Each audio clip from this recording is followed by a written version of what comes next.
And we're live. Hello, Facebook and Twitter and YouTube and Restream and Ustream, and we all stream for Restream, and yay! It's Monday. All the bits of the internet. All the little bits of the internet, yes. Hello, interwebs. So, let's see. Got some great stuff coming tonight. Very, very excited for tonight. We've got a good show. A lot of, we're doing our, 6 previews, plus we got like a little bonus in there and stuff. So I'm looking forward to it. I hope you're all doing well. Hello, John, in the chat. Anyone else, say hi. Feel free to drop in. So, all right, let's see. What else we got going on here? Oh, John's all excited. All righty. So, all right, I think we are ready to go. We might actually just have a short pre-show here. Nothing necessarily wrong with that. Not a bit. So, Parkman, bah humbug. Nice. He's always so positive and uplifting, that one. All right. Well, then, patrons, you're going to hear a weird sound effect, which I will find one to play now. Preferably not on the first screen, because I just feel bad, because you always end up with, like, oh, no. So, dramatic chipmunk, and we will start show.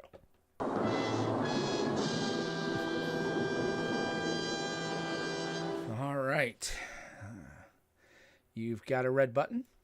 Mm-hmm. All right. I as well am over a red button. All right. Let's kick this off. 3, 2, 1, click.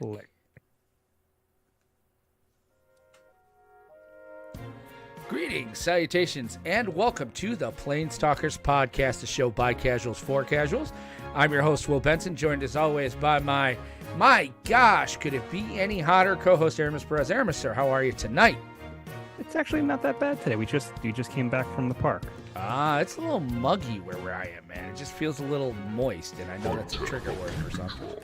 Let's go down, tap up, keep and draw. But before we, offend anyone else and begin the show, we want to remind you that this episode and every episode of the Planestalkers Podcast is sponsored by Kerwin's Game Store. Kerwin's Game Store is New York State's premier source for collectible card games, tabletop games, miniatures, comic books, retro video games, and toys. With their clean, open gaming areas available at all 3 locations to everyone, they provide a fun and inviting atmosphere for new and experienced gamers alike. Their locations, they have 2 Kerwin's Game Stores, one in Poughkeepsie, New York, and one in Catskill, New York, as well as Adventure Awaits in Nyack, New York. Got it right that time.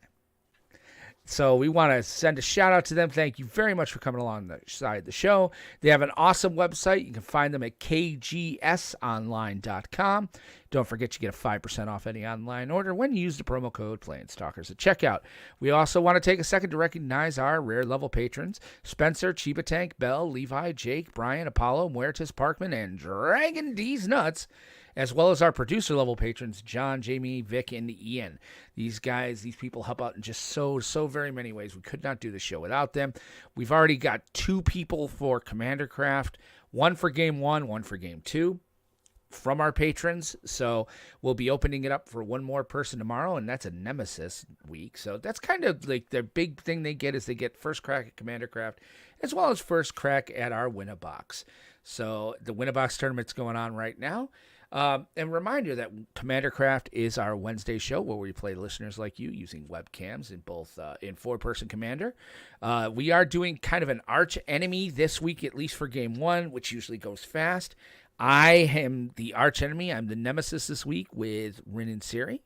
So they'll be looking to topple me with busted, broken down power stuff. Oh, that's all right, buddy. I understand. Johnny's got, I've got a Nemesis. I got Pathfinder at 9. Well, dude, we rarely go past like 8 o'clock with Nemesis. Usually Nemesis is quick. It's 3-on-1. If you wanted to hop in on Game 1, you can have a slot. Just let us know. But that's find out more about Patreon at patreon.com/Planestalkers. We also want to remind you that we are the flagship podcast for the Planestalkers network of podcasts. Our sister show, Cancer Cartel, is doing fantastic. They're on Anchor at anchor.fm/Cantrip Cartel, and you can download them on almost any podcatcher. Hit them up on our Discord. They have this great area in there as well. A lot of people in there. Finally, we're proud to remind you that we are part of the Geek to Geek Media Network. This is a network of geeky podcasts and other content dedicated to promoting positivity, inclusion, as well as just showcasing some really great stuff. They have a ton of great content available for you to grab free of charge. Go to geektogeekmedia.com. But we are still in Untap, and I am definitely going to untap tonight, since it's 2 weeks that my bottle opener looks like it's still working. So I am drinking yet one more Sam Adams Summer Ale. So while I'm popping the top off this, Aramis, my friend, how in the hell are you? I am doing very well. I had a fantastic weekend. So on this past Friday, basically I only had a half a day of work because the second half of the day was a company picnic. Oh, sweet. So went up to Saratoga for a while. Oh, cool. And got to hang out at Saratoga Lake for a little bit, and actually physically see my coworkers for maybe the third time since I've been working here. Oh, wow. So that was nice. And after that, drove back down to Catskill for Friday Night Magic. Oh, I didn't know if you went. Cool. Yep. Went down, played some Commander. How'd you do? Had a great time. How'd you do? Didn't win any of the games that mattered. Okay. And that's been going on for a while. There's been some heavy hitters that have been showing up lately. I wonder if you and I moved the needle. I don't think so. I know. I don't think so. So far, like the last maybe 4 or 5 games that I've played down there, it's basically been where just the one deck at the table just goes off pretty early and nobody can stop it. But it's still been fun. So that was a great time. And then the highlight of the week was Saturday. On my way home from Kerwin's, Pam calls me. Yeah. And we were gonna have one of our family friends up. Okay. And she called me and said, "Hey, by the way, they're gonna be showing up at 8:30 tomorrow morning. Is that okay?" I'm like, "Oh, that's kind of early." It's like, "Oh, all right, but I guess we could do breakfast and get the visit out of the way and still have the afternoon to ourselves." So, get up on Saturday, and we start getting ready, and then she's like, "Well, why don't you go sit in the office with Ollie while he plays Roblox? You can watch." I'm like, "Yeah, sure, fine, whatever." So he's playing his Car Crushers 2 game, having a great time, and then she comes over to the hallway and says, "Oh no, she got lost. She's gonna be a couple minutes later than usual." I'm like, "All right, fine, that's no big deal." So in there watching him, and she goes, "Okay, so she's here." So I'm like, "Okay." She says, you gotta come out." I'm like, "Yeah, I'm coming." So Ollie goes out, and my wife is sort of standing at the doorway, sort of like in a weird spot. I'm not used to her standing the way that she was. So I look to her and I'm like, "Well, what are we doing? We introducing to someone that we already know, like we're a family?" And I turn and I look, and it's not the family friend. It's my friend from grade school. Oh, wow. So apparently for the last couple of months, they had been planning this because he couldn't make it to my, since canceled birthday party. Right. And I've been friends with him since I was maybe like 10. Oh, and wow. That is cool. I turn and he's like, "Hi, I'm Fran." It's like, "Wait, what? What the hell's going on?" So I got to spend the entire day with him. He took me to Poughkeepsie to the Mid-Hudson Comic-Con. Oh, wow. And we did that, and then on the way back we stopped at a I don't remember, I don't have the name of the game store on hand, but it's a local game store in Pleasant Valley, because they were at the Comic-Con, but they'd only been open since March. So we stopped there, and we went halvesies on a box of New Capenna. Ooh. Got some pizza on the way home, and then basically spent the rest of the day playing Magic. Oh, wow. We did a sealed deck with New Capenna, and then we started playing Pack Wars for 4 hours, and then we played some Commander. And so he ended up leaving at close to 10:30, I think, that night, and he's like 2.5 hours away, so it's a little bit of a hike. But also while we were there, there were at the Comic-Con, there were this group of people called I think the Mid-Hudson Ghostbusters. Oh, yes. Okay. And coincidentally, I happened to be wearing my Ghostbusters t-shirt. I had no idea any of this was happening. Right. That was the shirt I picked for the day. and it ended up working out where we met a guy who had like the original script to Ghostbusters 2. Oh. He had pictures of a bunch of Ecto 1 cars that he built himself. Huh. And then these Mid Hudson Ghostbusters people were there, like they did cosplay for like charity. So they had like, they had all the jumpsuits, they had really intricate proton packs and traps that looked realistic. And I was able to get a picture taken on like a green screen with like, Ghostbuster scene in the background. And, the proceeds got donated to, they donated to charity. And I guess this year's charity was suicide awareness and Okay. prevention. Right. So, and I got to walk around there, a bunch of comic book vendors and stuff. Oh, But I like love said, Comic Cons, period. So. yeah. So then we split a booster box, went home and just played Magic for the whole day. It was amazing. It was great. It was such a wonderful surprise. So then, because I'm a complete and utter selfish narcissist, why is he not listening to the show right now? We should even interview him. Like, what's going on, man? Where's our show love? Well, he's a firefighter, so he's busy. That likely story. No, it's all good. Wait, a firefighter who plays Magic? Mm-hmm. You don't hear that every day. He was also he was in the Navy for a while.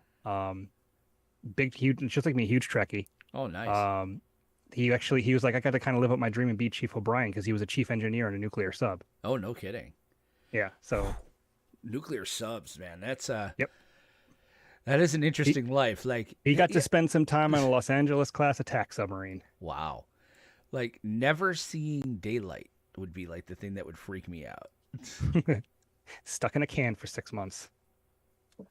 But yeah, nice. It was absolutely fantastic. I mean, I couldn't have asked for a better day, and we're hoping to get together again soon. And just to be able to hang out because I get to see him like once every like the way it's been once every 5 years. Oh, good. But he's one of those people that like you could not see somebody forever, but then as soon as you meet up, you pick right back up where you left off because we've been friends for the better part of 30 years. Well, yeah, exactly. I mean, that sounds fantastic. It was great. That's awesome. My weekend was like infinitely not even as cool. I literally we cleaned and we hung out. Like my old man's coming to town, so we picked up. Like, I'm like, listen, we got 2 more weekends with you boys before my dad gets here.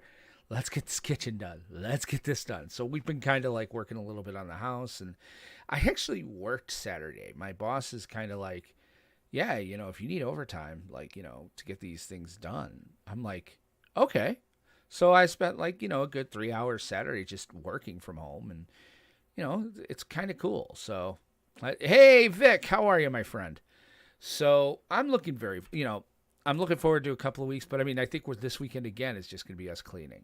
So I don't know. We're trying to get things done around here and stuff. Oh, I did get, I don't know. Do I have them like handy? Hey, Nurse Gamer, thanks for the subscription, buddy. I did get my secret lair. I don't know if you could show, if it comes through without the green screen, but there's a Yidris. Kinda. It's kind of like eating it up. Yeah. Hold on. Yeah, I'll just do this, man. Turn back the hands. I finally got the shipping notification on mine. Yeah, you should have got. Everybody's been getting their Pride. I just got the shipping notification today. Oh wow, like that's weird. Yeah, I'm very excited because I mean I already had Atraxa and Brea, so I mean obviously I've already swapped those out. So if you need an Atraxa, say you were going to build an Atraxa or Brea deck, talk to me. I've got a spare. So, I threw those in. I updated Atraxa. That's going to probably be the next deck I try to play. But then I, now I'm looking at Yidris going, you are something, sir. Oh, Johnny, thanks for the cheer, man. That's awesome. So it's like, I'm gonna have to build a Yidris deck, which is, I'm trying not to build the decks you build, but that deck is kind of fun. I don't know what type I'll build because your type is hard. Specific. It's really hard to play on spell table. Yeah, it really is. But, I'm also looking at a few other things. I think I got Azure out of my Double Master, so I think that's also a deck I kind of want to look at doing because enchantments can be just fun. So, but we have got an incredible show tonight. I mean, is there anything else going on, or before we go to Upkeep? Not until this weekend, but that's that we could talk about that next week. Yes, I like that. So we are going to be doing some card previews today. Obviously, Dominaria United came out last week. We'll probably touch a little bit on the stuff they went over. I do have feelings about the broadcast. I thought it was a little. I think Jimmy Wong annoys me. Anyway, um, card previews, and then we're gonna talk a little bit. There was some big news that came out midday today, and I think this is gonna impact a lot of things because TCGPlayer apparently was just acquired by eBay. So that's a very interesting talk. And then we all are going to talk a little bit about the Win-A-Box tournament. So that's kind of our show tonight. Why don't we go ahead and get in the main and get this road on the show? All right. Main phase. All right, main phase. So, card previews, man. So they had their event Thursday. It was kind of what we thought it was going to be. They kind of, I wasn't prepared for the D&D mixture. I'm not sure how I feel about that. I kind of wish that. Hey, babe. Oh, I missed her. I'm falling asleep at the switch. There she is. Pamela, hi. I wonder if getting CFB was an unspoken part of the deal. That's what I'm wondering too. We'll talk about that in main 2, Nameless. I'm definitely thinking, like, I don't know. How do you feel about, like, the Wizards broadcast the other day? Well, it was Wizards Presents, so Right. it was a mixture of Magic and D&D because those are their 2 big IPs. Right. And they did that for like a half an hour or so, and then they split off into the Dominaria United previews. Right. I do like that they did the roadmap for 2023. Yes, and I do really too. into 2024 to go through all the sets that we're going to be seeing over the next year and change.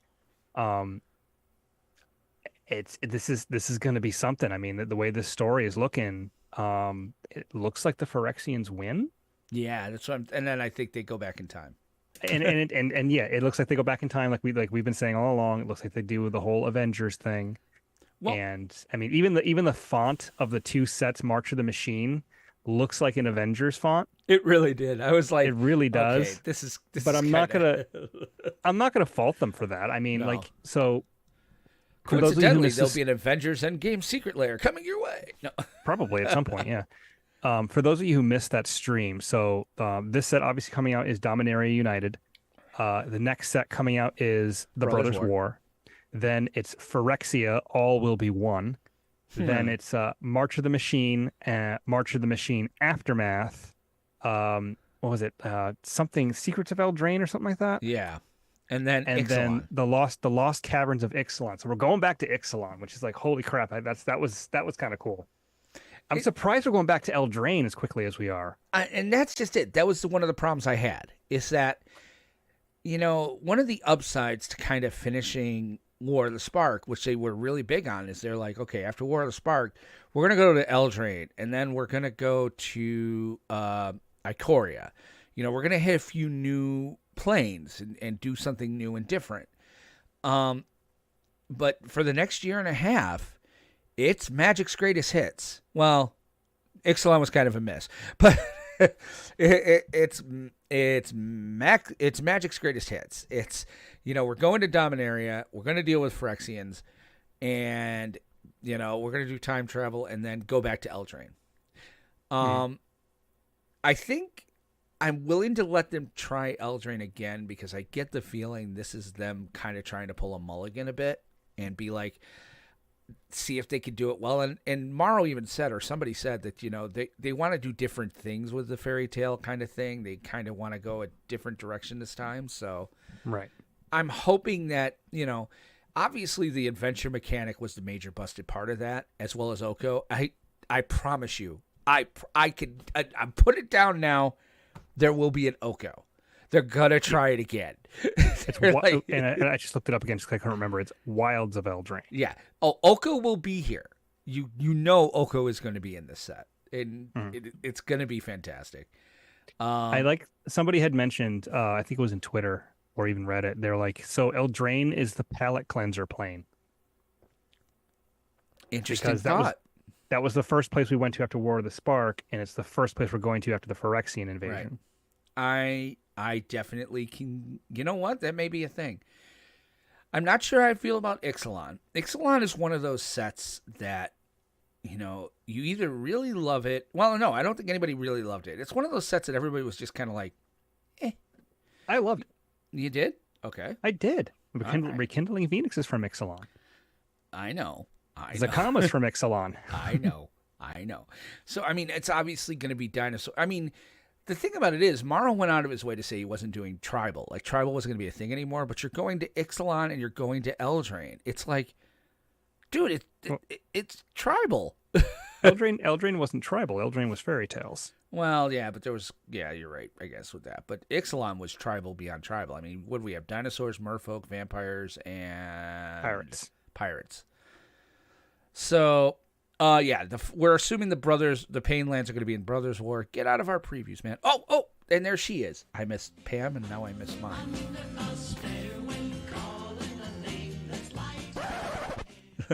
Hello, Wendy. So, here's the thing. They need to stop using Jimmy Wong. It's not anything he's doing, per se. He just comes across so...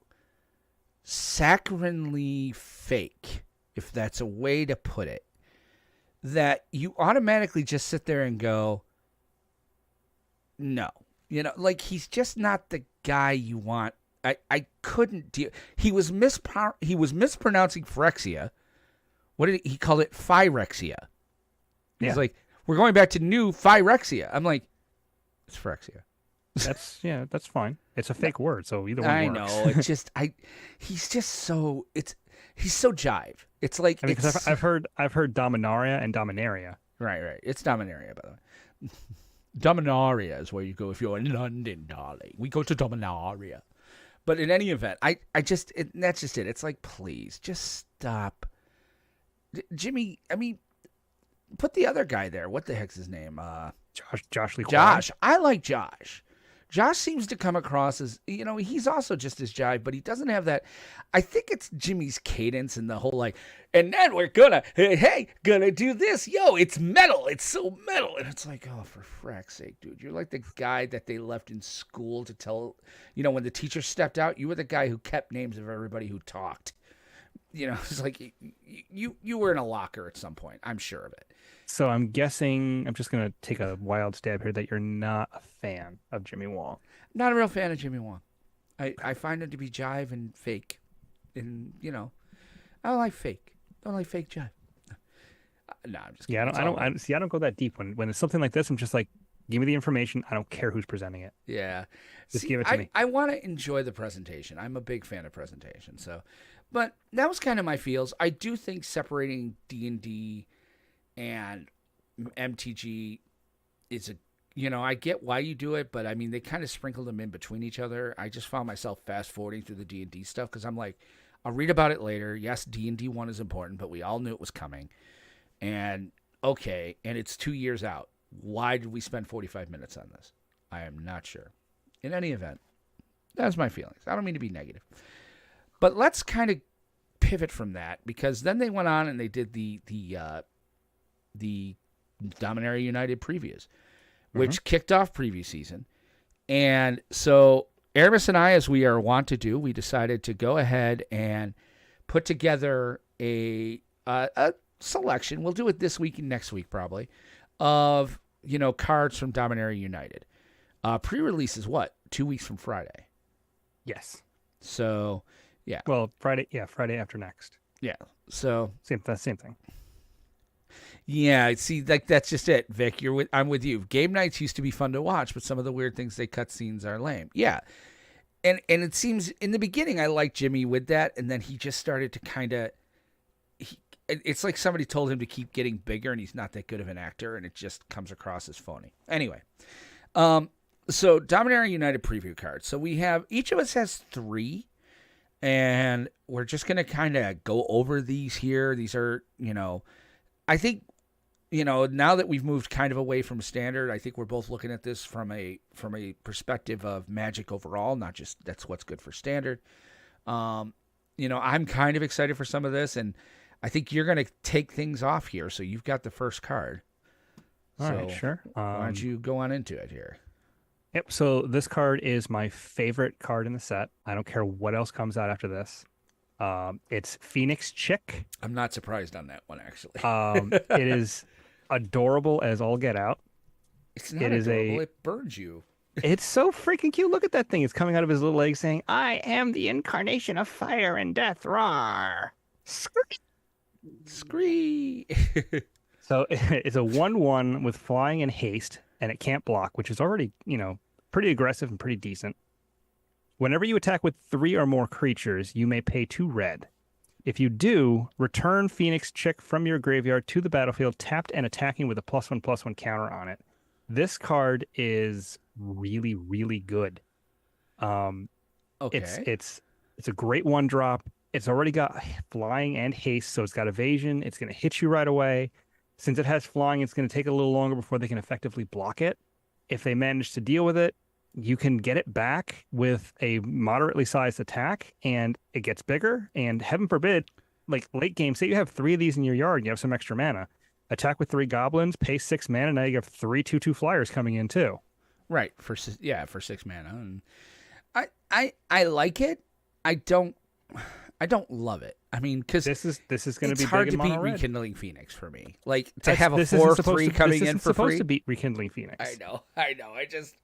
This is a completely different. Rekindling Phoenix is a mid-range card. Phoenix Chick is an aggro card. Okay, which we need. Which I will say, there's some cards in this set where I'm like looking at it, going, okay, finally, mono red's getting some love.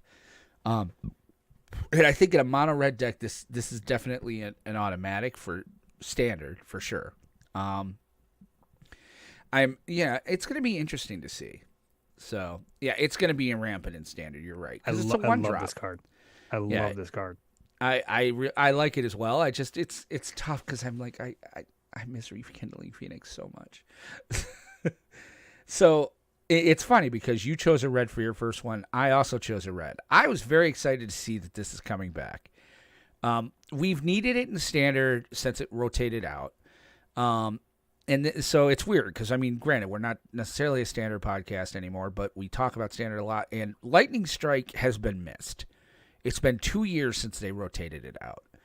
And, they kept trying to find new ways to do it, but there is nothing like, a 2-drop that lets you do 3 damage to any target. Now, it's not Lightning Bolt. We're never going to see Lightning Bolt again.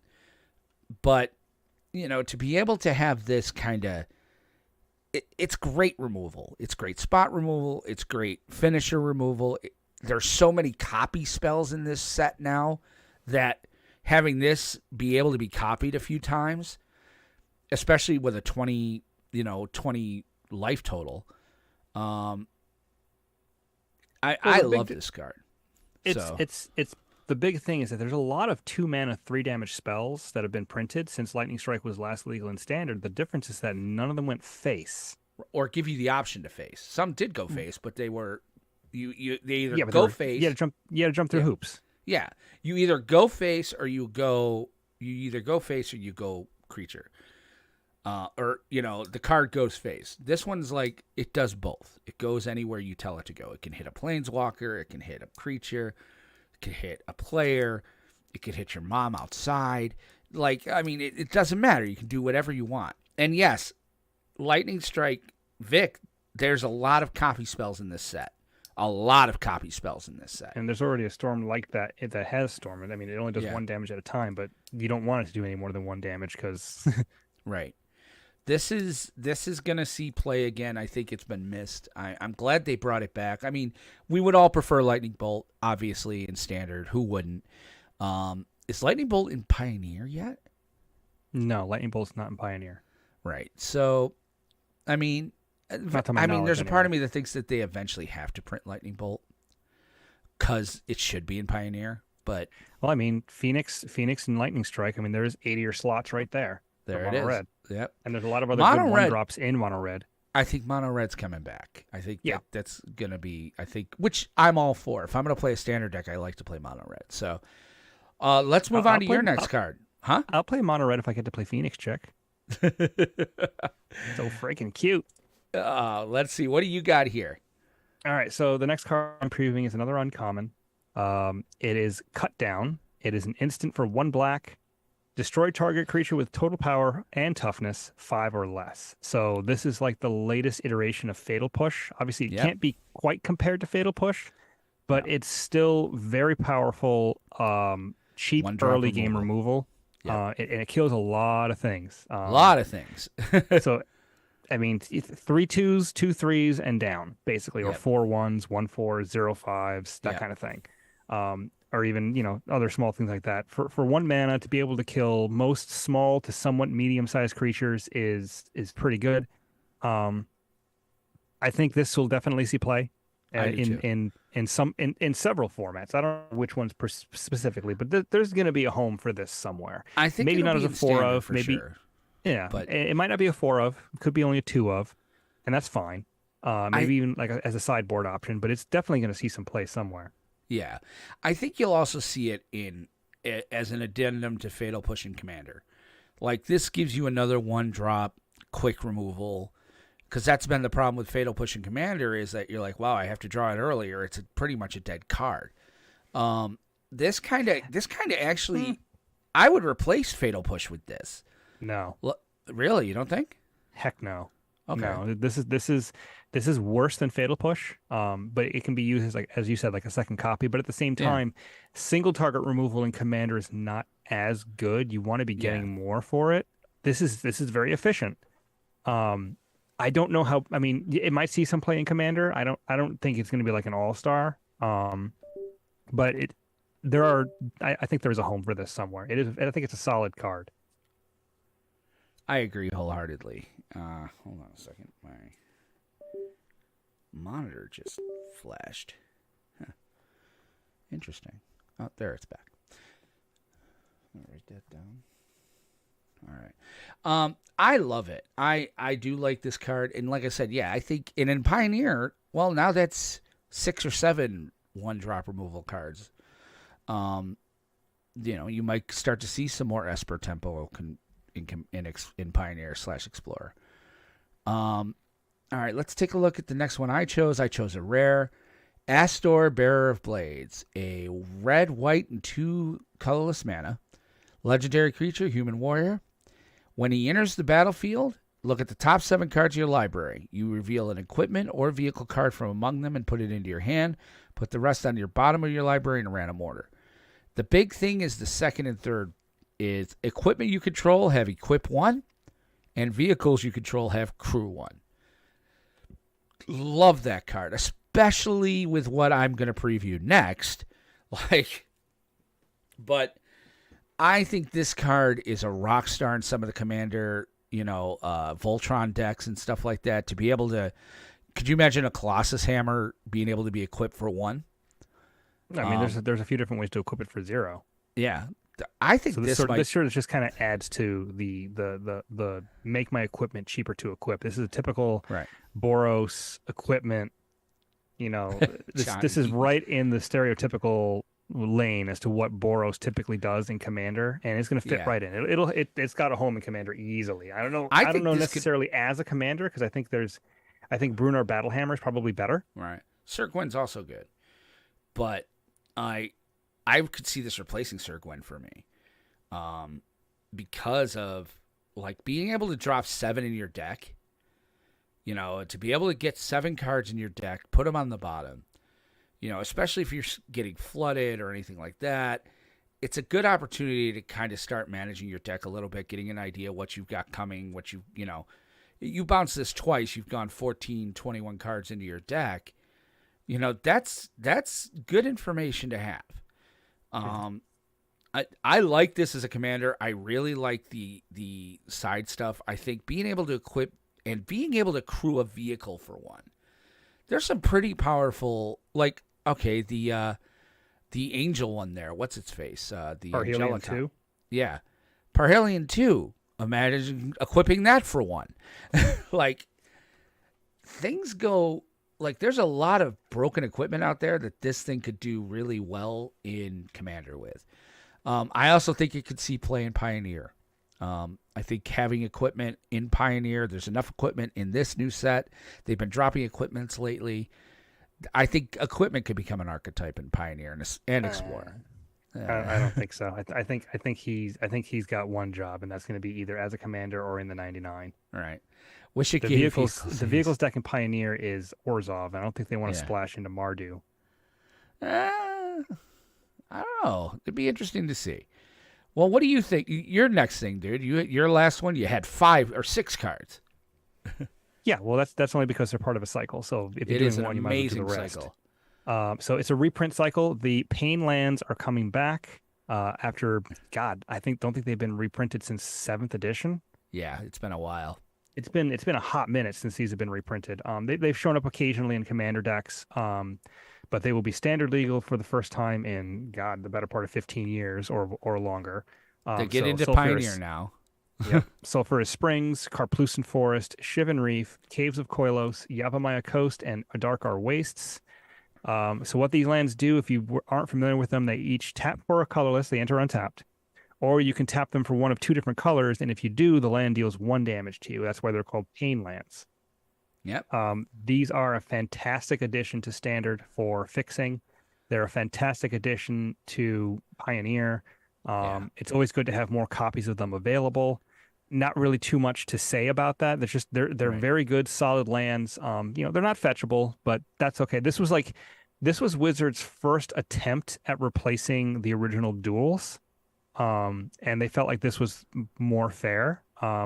Obviously now the shock lands have proven to be much better, but Right. these are really good. I'm very excited to see these 2. When those came out, I was like, wow, that's fantastic. Again, for the reason you said, I'm all for reprints. Like, reprint whatever the hell we can. Shocklands, they should be reprinted every 5 years, in my opinion. Painlands too. The mana base is so important to this game these days. Less so in something like Standard. I get that you want to kind of control what goes on in Standard.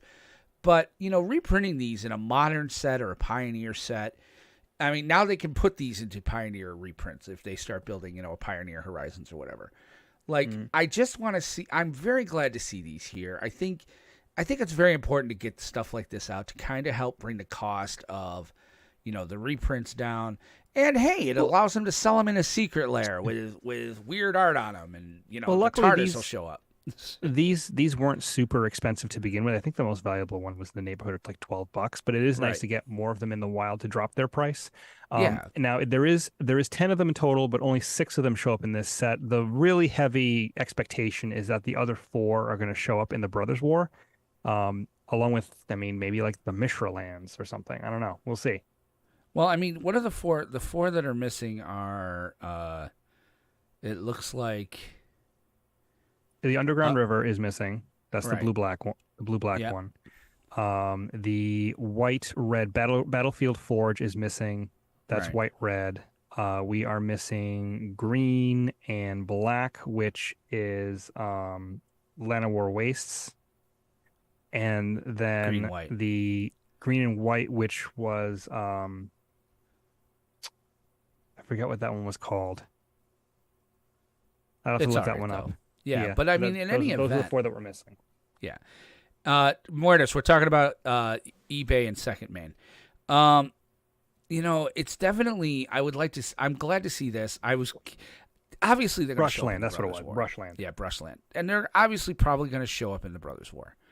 But yeah, I'm very excited to see what comes next.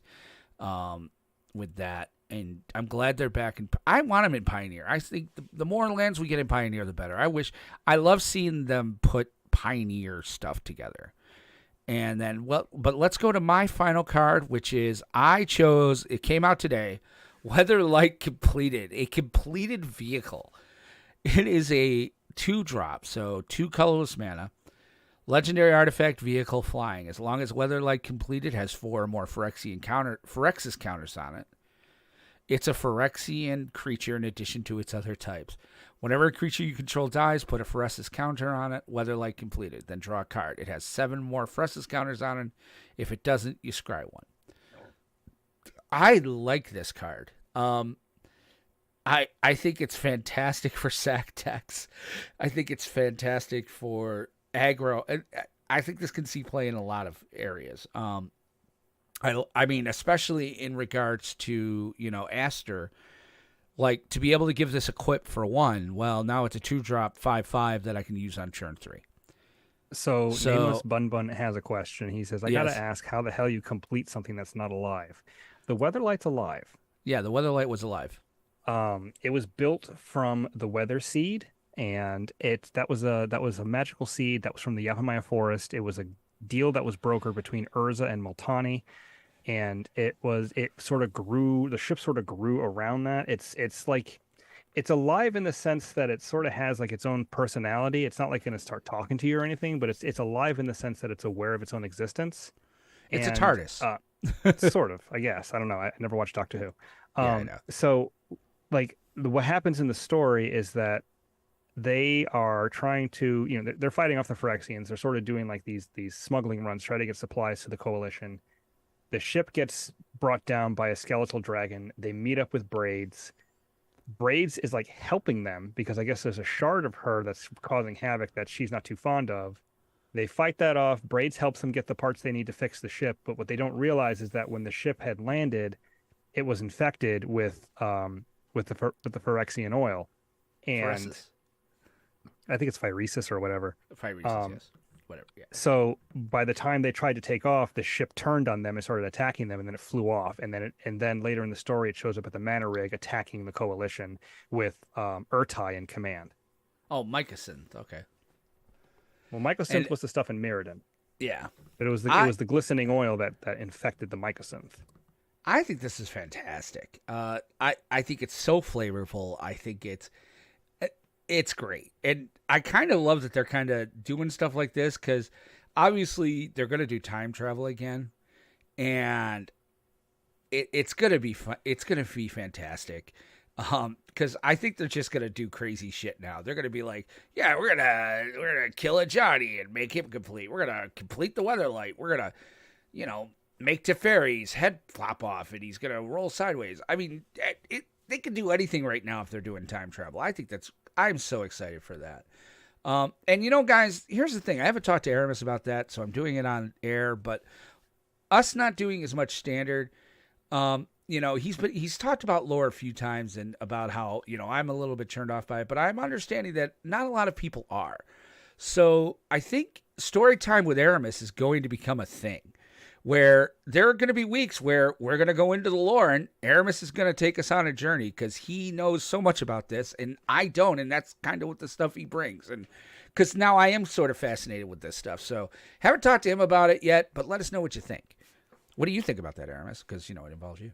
I mean, as long as we keep it current, I don't know Yeah. the lore of a lot of the past sets because I had a bit of a gap between first Kamigawa and Amonkhet. So, like, seriously, I'm thinking about getting some like really cool music behind it, giving you a bumper, like story time with Aramis. Like I'll go into the studio and record my voice and welcome, kid, sit down for story time with Uncle Aramis. Oh, that's even better.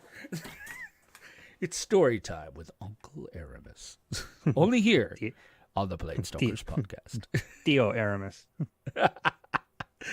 Oh, this is fantastic. Levi likes it. Oh, this is great. This is going to be a thing. All right. So, I mean, I do like this card. I like that it's a mythic. I hope I find one. I hope I crack one. I don't see why this would be a hard mythic to find, but I think this is definitely going to see play. Hey, Nick, how are you? What about you? What do you think of this one? I mean, this one's kind of hard for me to gauge because it doesn't crew on its own. right. You have to kill 4 of your own creatures before that happens. It being a 2-drop is nice. So obviously this is something that goes into an Aristocrats deck, which I guess makes it a little easier to pop off with. Right. I don't know. It's one of those ones where it could be awesome or it could be terrible, and I don't feel like there's anything in between for this.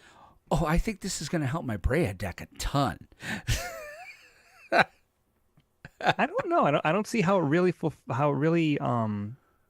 I'm constantly sacrificing stuff for Brea.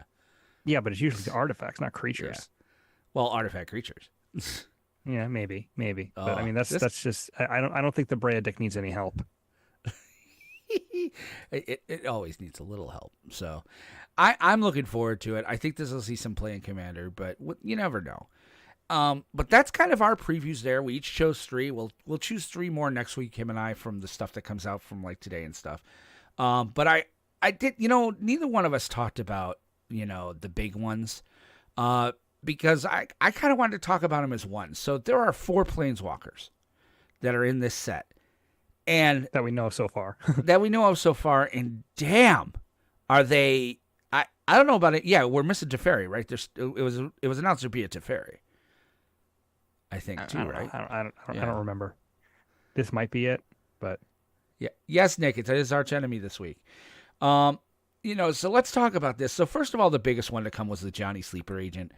It's basically a Phyrexian green or white, and a green and white and a colorless. And he's what is he, a 4? And he's like he's got some good stuff. Reveal the top card of your library. If it's a creature or planeswalker card, put it in your hand. Otherwise, you put it on the bottom of your library. That's as typical of Johnny. Distribute 3/1/1 counters among up to 3 target creatures. They gain vigilance until end of turn. Typical of Johnny. You get an emblem with whenever you cast a creature or planeswalker spell, target opponent gets 2 poison counters. Not typical of Johnny. He doesn't really complete until he's completed. I like that card. I don't know about you. I think this will be. Yeah. Well, my problem is that we knew about this before we knew about it. Yeah. That it was leaked in the guidebook to the plane that was on Amazon. Yeah. And it's like, it was such a good story moment, and you knew it was happening. When it happened in the story, you still did kind of feel really bad for a Johnny, because the way the sleeper agents work now is that they don't even know they're sleeper agents until they're activated. Right. And the way they did it in the story is that he started to change, and he grabbed his head and he's shaking his head. He's going, no, this can't be. And then then it clicks and he goes after everybody. Yeah. And it's just like you could see as the older Johnny is slowly dying and getting taken over by the sleeper personality, and you're like, oh man, that sucks. Because the Johnny was like the gentle, yeah. And he ends up killing Jaya, the fiery negotiator. She's 2 red, 2 colorless. Create a 1/1 red monk creature with prowess. Exile the top 2 cards of your library. Choose one of them. You may play that card this turn for -1. -2 is choose target creature an opponent controls. Whenever you attack this turn, Jaya deals damage equal to the number of attacking creatures to that creature. I love that card, that -2 effect. And then it's -8 is you get an emblem with whenever you cast a red instant or sorcery spell, copy it twice. You may choose new targets for the copies. Mm-hmm. Well, I like her. I like the -8. I don't think you ever get to -8 with her. But I mean, she protects herself, so it's reasonable to think so. Yeah. I don't think she sees a lot of play in Commander, because I think 4 turns with only a 1/1 out, you ain't gonna survive. But I think she'd see some play definitely in Modern or Pioneer or Standard. The next one up, Karn's Living Legacy, 4 colorless, legendary planeswalker, +1, create a tap Power Stone token. Yes, I love it. I'm all about it. It's not a treasure. It's always there. -1, play any amount of mana. Look at that. Yeah, but there's restrictions on the Power Stone tokens, though. Oh, it can't be spec to cast a non-artifact spell, right? Pay any amount of mana. Look at that many cards from the top of your library. Then put one of those cards into your hand, the rest on the bottom. That's kind of a Karn thing. And then -7, you get an emblem with tap an untapped artifact you control. This emblem deals 1 damage to any target. I like it. I don't know. What do you think of that? I don't think he's that good right now. No. I think we need to see what's coming out in the Brothers' War. We need to see what's coming out in Phyrexia and the 2 March of the Machine sets. This is a build around, and right now there's no real payoff for this. I will say that he might have a home in my Traxos deck, where I get a lot of the Power Stones aren't going to have a drawback for me, because pretty much every single spell is an artifact. So the Power Stone Right. it's just straight ramp for me. He will have a home in he'll have a home in Brea for me. I mean, that's Yeah, probably. Yeah, as long as you're casting artifacts, he's ramping you. And then I think he's the first planeswalker with an ability that you have to pay mana into. Yeah. I think like the emblem is, it's a lot of the times the emblems are win mores. And he doesn't necessarily protect himself. So I think between all the cards that have been released so far, he's probably the worst one. Wow. But that's not necessarily saying he's bad. I just think right now the pieces aren't there for him to really shine. We have to see what's going to be coming out. Because I imagine that the Brothers War and Phyrexia and March of the Machine, those 2 sets, well, those 4 sets really, I imagine there's going to be a lot of artifacts in that might be I do playable. too. So we'll see what happens. Well, they already said that it was probably going to be, But now we have the one we both saw coming. We were both real excited. This wasn't spoiled so much as it was just kind of sort of leaked. It's a reprint I welcome. It's going to be so good to have it in Standard. It's going to be so good to have it in Pioneer. Liliana of the Veil. 2 black and a colorless. Legendary Planeswalker. This, my friends, is a reprint of the Liliana Planeswalker that we all talk about when we're talking about Liliana Planeswalkers. +1, each player discards a card. -2, target player sacrifices a creature. -6, separate all permanents target player controls into 2 piles. That player sacrifices all permanent in the pile of their choice. So I love that card. I had that card. I sold it to get married. I was very sad when I sold it. I'm very excited that I get to get it back. I'm glad it's reprinted. I think this is the right time for it to be in Standard. I don't know. What about you? It's a very powerful planeswalker. And it's being reprinted into a Standard where it can't do the kind of damage that you would think that it would normally do. So it was a safe spot to put it. I'm glad that they did it. It was telegraphed pretty big. Right. We knew this was coming. But this is I'm pretty happy to see it again from a collection standpoint, which means the price will go down because there's going to be a lot of these circulating around. So people are going to be able to get copies of this. Especially because she's got 3 different versions. I mean, when you see like 3 or 4 different versions of the card, you're like, oh, at least there's probably going to be some going out there. So, yeah, no, it was a good reprint. I'm happy to see it there. I'm hoping they keep this up with not necessarily planeswalkers, but cards in general that need it. Like when they reprinted Ugin, that was really good. People were able to get their hands on Ugin. So now people are going to, more reasonably be able to get their hands on a Liliana of the Veil, which is great. Yeah, I'm excited. I'm glad it's happening. Fantastic. I figure there's got to be a Teferi coming. I don't think you can do Dominaria without printing Teferi. So I imagine there's still one more Planeswalker to come. But yeah, I'm pretty excited about this. Overall, I can't complain. I mean, I don't know about you, but I mean, what do you think of the set so far overall? This is a Dominaria set. I mean, it's got Kicker, It's got Domain, it's got the Phyrexians. This is looking really good from a flavor perspective, from a story perspective. Mechanically, it looks really well put together.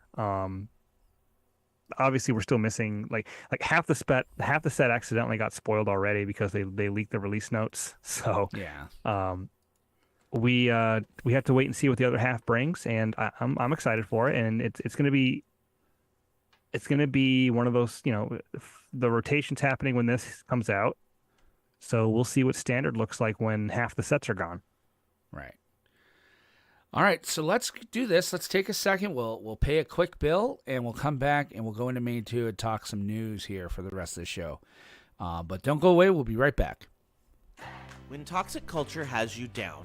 When you're just looking to laugh and have fun. Kick back and enjoy watching a video game. Or just make some new friends. It's time to visit the Geek to Geek Media Network, a community of podcasters, streamers, and bloggers. Well, more of a family than a community. All dedicated to geeking out about the things we love. Things like video games, Star Wars, comics, Movies. K-pop. Disney Plus. Keanu Reeves. No. Or whatever our community decides is the next best thing. That's right. We have a great online community on Slack and Discord where we chat about our weekly geekery with listeners and viewers. And each other. Yep, and each other in real time. And we can't wait for you to join us. So come check us out at geek2geekmedia.com. And escape toxic fandom for something much more... Keanu? Yes, Keanu.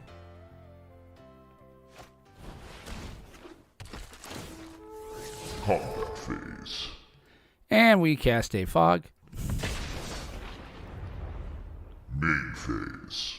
All right, main phase 2. So, there was some big news that came out today, dude. Not sure how to feel about it. I was kind of excited that they put it out today so we can kind of get, talking about it before a lot of other shows. If you haven't heard yet, we did put it up in our Facebook or our Discord earlier. But it appears that eBay is acquiring the trade card marketplace TCGPlayer for $300 million. I mean, wow. Okay. Yep. There's a lot to unpack there. So, first of all, as we announced a few weeks ago, TCGPlayer had already just acquired Channel Fireball. So they had already gotten the second largest marketplace out there. And now they get bought out by eBay. So, and eBay's a little rough, I'll say. I don't know. Have you ever sold anything on eBay? I have never sold anything on eBay. Okay. I did. I used to sell a ton of stuff on eBay, and then I stopped. I sold a phone once on eBay. It was my sister's phone. Nice phone. Sold it for like $150 back then. Just like what started the smartphone craze. And I ship it to the guy. I know it's good. I ship it to the guy, and about a week later, I get an email saying he has put in a dispute with me because he's like, hey, the phone doesn't work. It's obviously damaged. It won't power up. You sold me a piece of crap. So I had to refund this dude's money. I have him ship me the phone back. And I have a friend who works at a phone store. He cracks it open for me and he goes, oh yeah, there's water damage. He's like, and it looks like they dropped it in, he's like, there's snow in here too. They dropped it in the snow and broke it. But eBay, you can't fight them for nothing. Hey, Johnny, thanks for the cheer. Oh, that was 4,100 minutes ago. He's you can't really argue with eBay. Like, they're going to be like, did you have a video of it going out? So they've always kind of favored the buyer over the seller, is I guess my point. Well, TCGPlayer is made up of mostly local game stores selling stuff on there. Having eBay have that kind of an attitude with them, that hurts bottom lines, So that's the thing that scares me. So TCGPlayer is going to maintain its autonomy in this acquisition. Yeah. So they're going to still have control over how they run their business. The CEO is not changing. None of that is changing. They're basically just they're becoming sort of how, in, for lack of a better term, sort of how WotC is with Hasbro. WotC does their own thing. Hasbro is there to just sort of be the umbrella over them. TCGPlayer, I mean, and of course, this is what they're saying. We don't know what's really going to go on. Right. But they're saying that they're going to maintain their independence, that part of it's not really going to change. It's just they're going to get the logistical power of eBay behind them.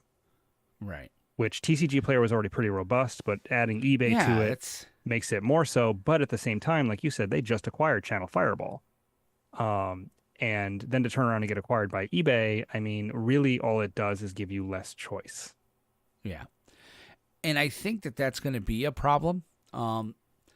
That's just it. It's been announced that eBay can do this, but it's very possible that the FTC could look at this now and go, okay, when it was just TCGPlayer, two trading card companies, whatever. It's a niche market, blah, blah, blah. you start putting somebody like eBay in there, which is, one of the forerunners of the 21st century technology boom. I mean, eBay was a huge part of our cultural zeitgeist pretty much from 1997 till about 2012, I would say. People sold stuff on eBay until Craigslist came out. So, I mean, at the end of the day, eBay has a lot more visibility. I won't be surprised if somebody comes up and says, the FTC comes out and says, hey, this is bad for the consumer, especially because WotC and Wizards are in bed with Amazon. I'd be very interested to hear what WotC thinks of this, because if they're in bed with Amazon, it doesn't exist. Yeah, but no, if they're in bed with Amazon and eBay they're pretty much Amazon's like second or third largest, online retailing competitor. Now, it can get dicey. I'd be very interested to hear what WotC thinks. I don't see how though, because it's secondary market stuff. It is and it isn't. Because LGS WotC they don't sell singles through Amazon. No, but TCGPlayer does sell sealed product. They do, but there's also no MSRP. Yeah, it's this might make the MSRP come back. You watch. They might. I wouldn't be opposed to that. I would not either. I think this is a bad idea from a lot of perspectives. Yes, okay, they're going to keep their headquarters in Syracuse right now. From a local perspective, okay, guys, we're in New York State. TCGPlayer is a New York State success story, and there's not many of them these days. Businesses are taxed into oblivion, and I mean, I'm not getting political here. It's just what it is. The tax base as far as New York State goes is ridiculous as far as business. And, eBay very well is saying, yes, your headquarters can stay in New York until they get the tax bill. And then I could see them going, oh, no, you need to come to Washington or Silicon Valley. Are you insane? We need at least 65 tax credits. I definitely am going to see. I'm very interested to see what happened. No LGS is not going to purchase any more than pre-order, mark my words. That's a very real possibility, Huertas. You're not wrong. That's what I think. I think a lot of people, this is, again, going to hit the LGSs in the gut. Having eBay as an overlord, that's not, I don't think that works for them. They're such a different model. And if they have to go through eBay and they have to go through eBay selling fees, okay, say eBay comes along and says, hey, you have to list inside eBay as well, or eBay seller fees or what have you. No, I don't think that's going to be, they're going to be separate from that as far as I know. Okay. And eBay doesn't own PayPal still, do they? Because I know at one point, because that may also. Yeah, I don't know how all that works, but I think that TCGPlayer is basically just going to be able to keep doing what TCGPlayer does. Okay. I think they have to say that. I don't think that's what they intend. Why buy it then?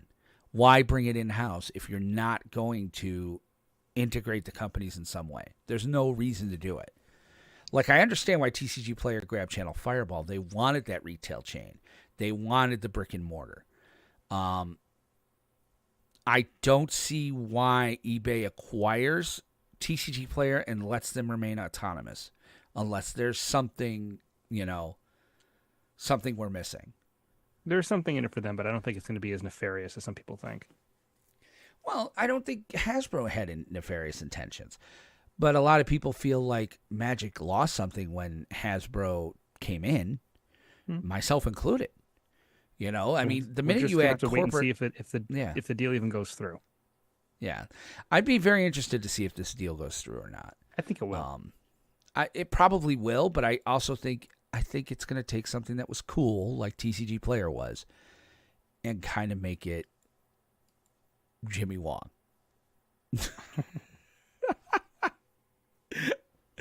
I'm sorry, I couldn't help it. Oh, God, I don't know why I don't like that guy. He's just so jive. Anyway, moving on. So that's kind of it. Let us know what you guys think in the comment. A bunch of people are saying some stuff in the chat. I become far more appreciative of the fact that my LGS isn't involved in TCGPlayer. Yeah, Channel Fireball Marketplace. Yeah, Nameless. The independents are going to be where it's at, man. I'm all for the independents. So that being said, let's go ahead and kind of pivot to the Win-A-Box. So the Win-A-Box is in full swing. All of the week 1 stuff has been played except one match, and I think Ember went ahead and forfeited. So I think I'll just give him the win on that. But we've got pretty much. Let me check our brackets here. Oh, that was of yesterday. So, but we've got almost. I think we might actually have our first Final Four. So where does we lost? So, we've got some pretty great stuff going on though. Where does lost, and we're all just terribly broken up about that one. No, I'm kidding. So we are looking at. We've got a few Elite 8 set up right now. We've got Kinetic, Bowfinger, Nickel Robles, Grunt, and Ogpair, and Netrock, and Vamp. That's our Elite 8. So we're getting down to the Final Four, which is good. Guys, get this played because Discord's going away in 3 days. But, I mean, so far so good, man. I mean, I guess a lot of good close games have been played. Some of them, were a little bit roll away, but very excited to see what's coming next. Have you got a chance to look at anything, Aramis, or? I have not. I've been really busy with work and other stuff. So yeah. Well, that's all right. But we're very excited for that. I think we're gonna have a stream. Probably. We'll probably have a stream. Maybe a week from Friday. Maybe. Well, you like to go to what do you call it? Right. You like to go to Kerwin's every other. Well, we'll let you guys know when the stream's going to be up. Keep sending us your results, guys. Keep sending us your videos. But I'm very excited for that. So that's going well. To find out more, check out our Discord under the tournament channel, and it's really, really going to be exciting. So on that note, I think that's a show, man. What are you thinking? Anything else you want to cover tonight, or? No, I don't think so. I think we hit everything today. I do too. All right. Well, in that case, why don't we go ahead and go to End Step. And while Aramis and I are rolling up our play mats, putting our cards back in the boxes, and taking our pizza boxes over to the trash, because dang it, your mother still does not work at this 7-Eleven. We want to remind you guys that we have an awesome Twitch channel where we stream all sorts of content. Look up the Planestalkers podcast channel on Twitch. You'll see all the shows we do. You can also follow me at Twitch at Mindcrime73. And if you want to interact with the show in a more real-time fashion, you can, do what a lot of people have done and join our Discord. It's discord.planestalkerspodcast.com. It is a great community. You need to join that if you want to play in the Win-A-Box tournaments, although I guess that's going to be going away. Yeah. We'll figure that out. Anyway. No, there'll still be Discord integration. It's just going to be a different tournament bot. Yeah, and then you also need to join that if you want to participate in our Wednesday night shows, which we'll talk about in just a second. So discord.planestalkerspodcast.com, great community. If you want to follow us on Twitter, if that's more your speed, we occasionally tweet, and you can find us at PlanestalkerPod. And you can reach me on Twitter at WR Benson. I don't tweet a ton there. I just tend to kind of follow, people in bands I like Randolph Mantooth from Emergency in the 1970s. But you can also follow us on Facebook. Just go to facebook.com/planestalker. Like and follow our page there. And don't forget, we also do a playcast on Wednesdays where we play Paper Commander live. We're looking for one more person for Game 1. And then we've already got somebody set up for Game 2. Game 1 is Nemesis. It is an arch enemy style. We're going to tweak the rules a little bit. Maybe we'll talk about that, Aramis, on our post-game show. So check it out there. You can find it on any of our channels. Just go to Twitch, Facebook, Twitter. We're on Twitter now. We stream on Twitter. All those, just check it out. Wednesdays around 7 Eastern. And finally, if you'd like to email the show for any reason, you can send it to one of 3 different addresses. The address that goes to both of us is podcast@planestalkerspodcast.com. If you'd like to email one of us individually, you can email Will. His address is will@planestalkerspodcast.com. If you'd like to email me, the address is Aramis, ARAMIS, @planestalkerspodcast.com. And on that note,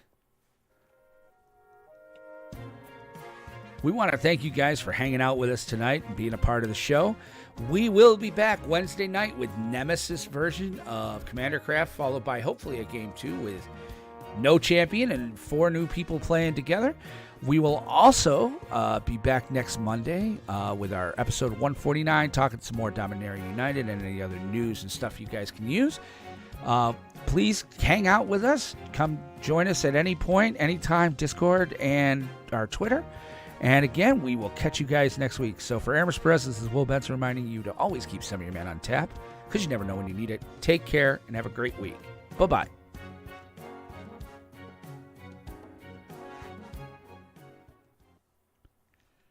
That time I hit it. I had to vamp a little bit, though. I started running out of gas. I almost ran out. What number are we? Well, this is 148. Is it? Okay. Yep. So 2 weeks will be 150. I don't think we're going to do the call-in show then. I think we'll do our 150th extravaganza like the week after. I think we're only 147, dude, because 146 was last week. No, 147 was last week. I put 147 out. I have 146 saved, 815. Hold that thought. I think you named it that, but I don't think it was that. Hold on a second. Let me check our 40, Planestalkers. 42, 43, 44, 45, 46. Podcast. Had 2 weeks off after the 25th. Hold on. 147, 146 was format change. 145 was SDCC. 144 was DM22. No, this is 148. Oh, whatever. Yeah. That shouldn't count. So I can't believe Brendan Siri is going to Nemesis. I can. Yeah, it's a decent deck. I didn't think it was that good, though. I'm kind of excited. You know, get good matchups, get hot. That's how it works. Yeah. Well, you had me, your deck locked the table down for quite some time. Yeah, it has trouble finishing it, though.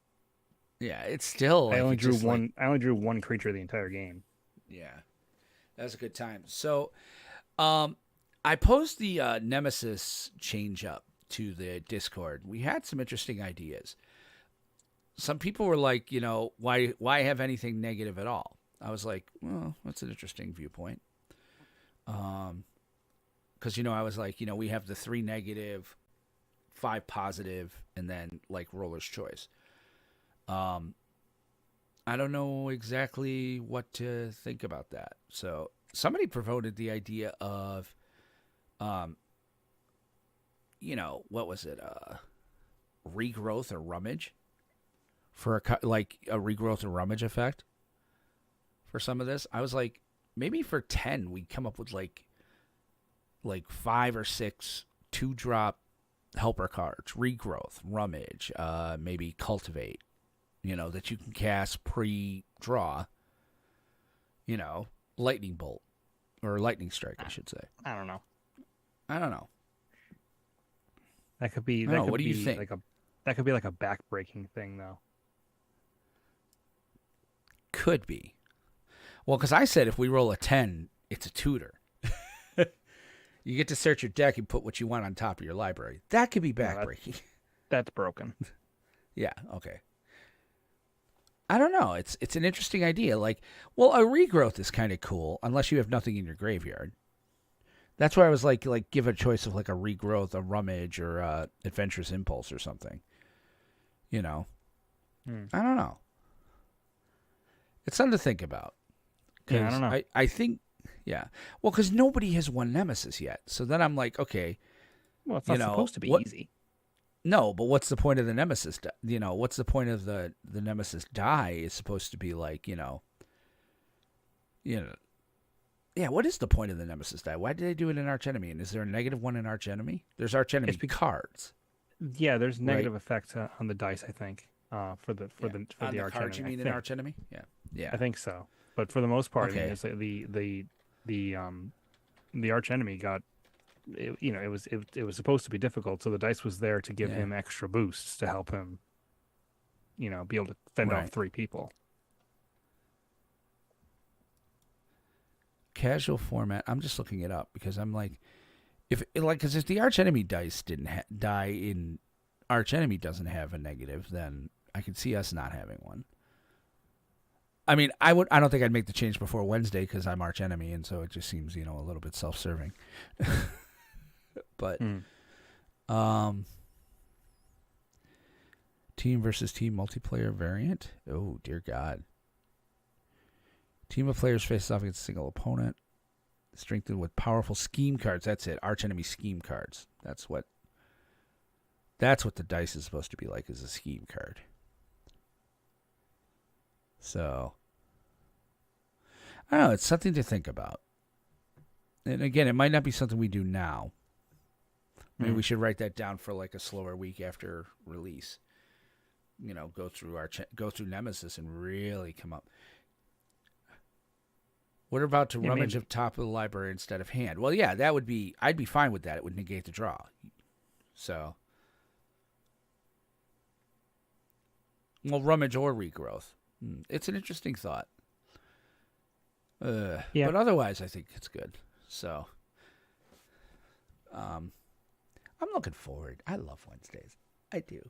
I think it's fantastic. Let's see. What is Star? I wanted to see something here. Maverick comes out tomorrow on my Voodoo. Yay. Oh, the Top Gun thing? Yeah. Good movie. Ooh, guess what starts Thursday? I don't Lower know. Decks. Oh, okay, cool. I'll have to watch that. Yeah. Did you watch? You're not watching She-Hulk, right? You're even by yourself. You're waiting for the boy. Probably waiting. I need to see where it fits before I fits in the timeline before I decide whether or not I'm going to watch it. Oh, okay. I loved it. It's it's incredibly good. I can't say enough good about it. I wasn't a big fan of Tatiana Maslany playing her, but now I'm kind of like, okay, I'm in. I think you might dig it. It's funny. It's got Mark Ruffalo doing Mark Ruffalo things, and yeah. And they kind of open up a lot about Endgame, about what happened. He talks about how his hand healed and stuff, and they show how he's human, which he was at the end of Shang-Chi. So, yeah, you might dig it. Highly recommend it, but otherwise it's good. All right, anybody in the chat got anything? Because otherwise, I've got our downloads here. So, I just looked it up. It's I won't be able to watch it yet. Oh, okay. Yeah. Where it is, no. All right, so wait, did Nick say he wanted to play, or did John say? I know John's got something going on. Did Nick say he wanted to play Wednesday?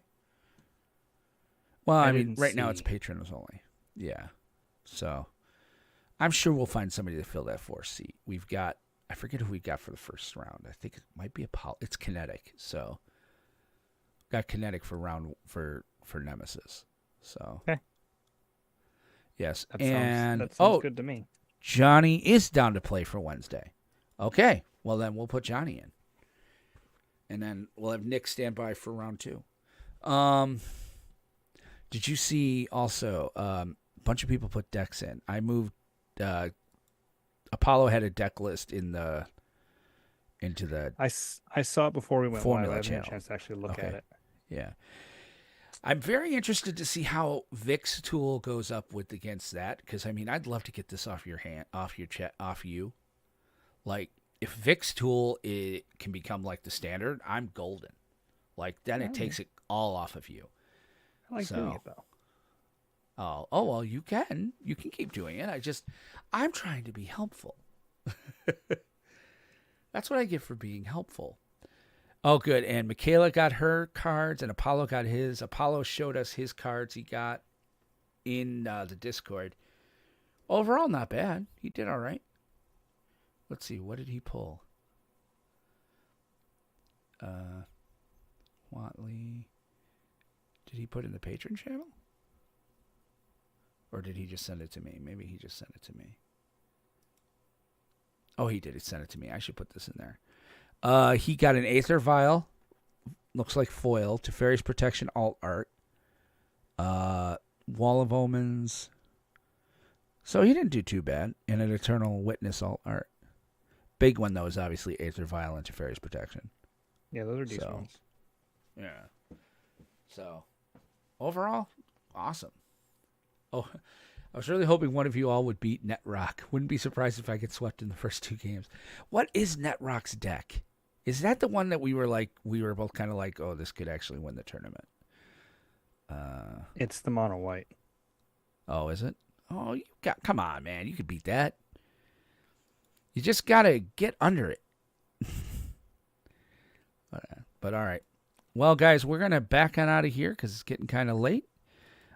We will be back on Wednesday. So, Johnny, if you're still listening, then I will plan to put you in for game 1. So, I don't think any other patrons want it. So, all right, guys, have a good one. Have a great week, and we'll see you later. Patrons, thanks for listening.